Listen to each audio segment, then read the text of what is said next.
Today I'm your host, and I have a very special guest with me, Mandar Natikar, who is the co-founder of Visual Dub and Neural Garage.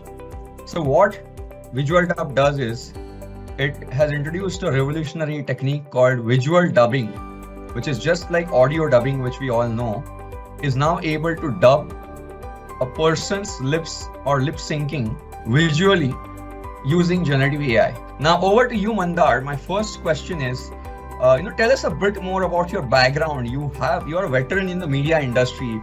I could see that you have been at Sony, Bennett Coleman, Viacom, Kidzania, and so many other similar spaced media and entertainment roles you have done in the past.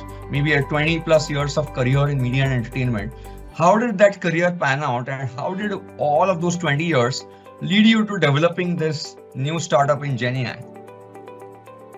Good morning, everyone. Thanks for having me speak with you guys. Rohit, what happens is after you spend like a certain amount in the industry, there's a certain level of restlessness that comes in. It doesn't come into everyone. Most of my peers are still enjoying their corporate careers, but I was very restless. I wanted to kind of do something of my own and figure out something that would help create some level of innovation in the space in which I have an experience in. So that restlessness obviously led to evaluating options, and then COVID also helped. I was, in fact, during COVID, when everybody was at home, I put up this post on LinkedIn saying, look, this is what I have done in life, and there are a lot of young startup founders who need any guidance. So I'm happy to help anyone who needs my help, absolutely gratis. So I have zero expectations of any consulting fee or money or even equity, nothing. This is just a kind of a paid forward. So I got connected to my current co-founders through that LinkedIn message. And at that point of time, I was in the US helping a friend build something else. And I was mentoring my current co-founders on how this technology could be built as an industry first and then top down rather than bottoms up, and how it would impact creation, distribution, and viewing at scale across the globe, and how this technology has a potential to change the way content is distributed primarily. And that is where we came together. Neural Garage was formed in July 21. We'll complete roughly in the next 2 months, we'll complete 3 years of starting up.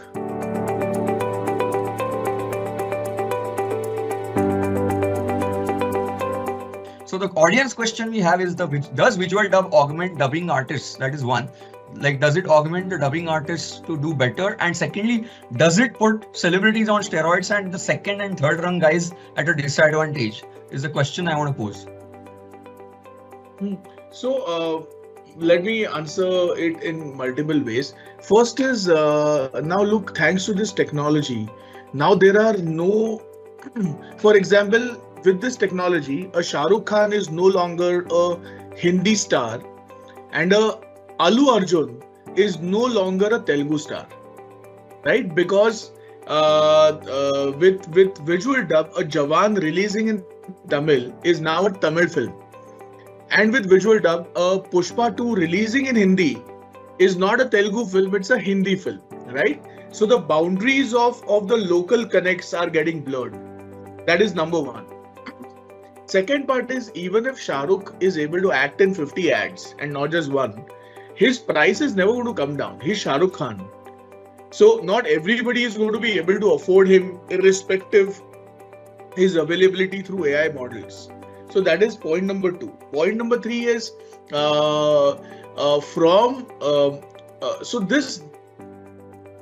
this technology, which is being able to create AI models of stars and then making them act in an uncontrolled setting. We've still a long way to go for that, Rohit. So as an entrepreneur, I want to hear your take on, what if OpenAI tomorrow launches a visual editing tool just like Sora, Do you see this as a threat to the venture? And I know it's a tricky and sensitive question, but I do want to hear your take. I'm sure you have thought of this, and maybe there are already some competitors coming up in other parts of the world. How do you stay competitive in such a ever-changing and dynamic environment of technology? No research paper today has been able to crack the marrying of facial expression to audio across spatial and temporal domains and at 4K resolution. Now, this is a very, very specialized research-backed technology that is made to solve problems only 3 industries specifically, because this is a requirement. Whilst Google creates a generalized model, we are creating a specialized model. To answer some part of your question, Netflix or Prime or Apple, there are 250 plus streaming platforms globally. Eventually, everybody is going to use it. It is just that once we are ready with our 4K resolution, we are going to start opening up conversations and partnerships with these players. And that is really will bring us to the game. So we have, for example, 5 testing technology situations going on with some large producers. Very soon we'll be opening up conversations with the streaming platform giants. Let's see where this goes. We are very robust that this is a technology that eventually everyone will use. So, and with any new technology, creating a new category, it's a classic hockey stick curve, right? Initial, there is a lot of resistance, and you have to break it into the format and create a habit. But once it happens, it's like it zooms up, everybody adopts.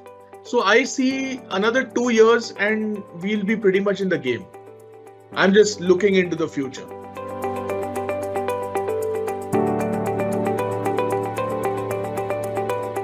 But with the advent of GenAI and visual dub and synthetic video creation, Mandar, would love to hear what kind of personalized movie experiences and entertainment experience we are likely to see in the next 5 years. Paint a picture of the entertainment future for us. I think it was Andy Grove who made a statement 20 years back that with the internet, geography is history. Right?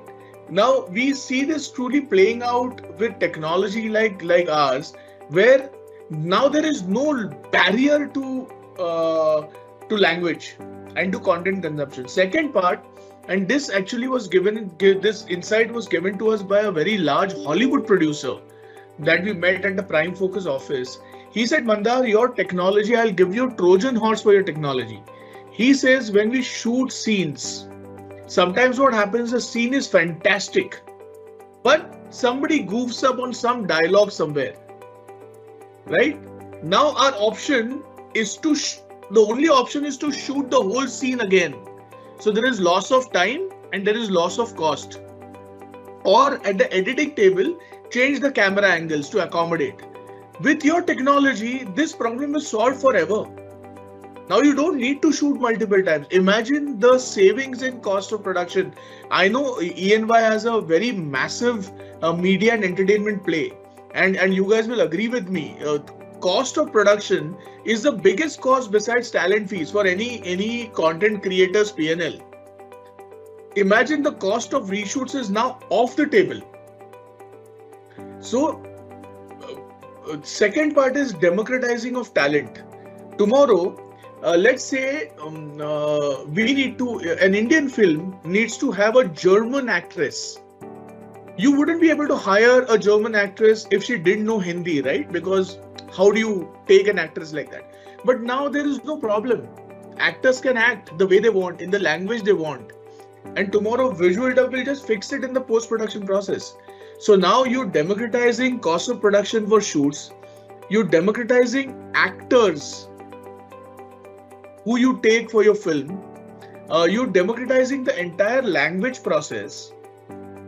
And you're just making content accessible to every single person on this earth in a language of their choice. And these things are incredible, right? I mean, when I peek into the future, these are the few things that come to my mind, that the whole production process is going to just streamline and become easier on the post-production part. And go to market will be faster. Yeah, thank you so much, Mandar. I think we had probably more than a few thousand audience members. And thank you so much for coming in and speaking to us.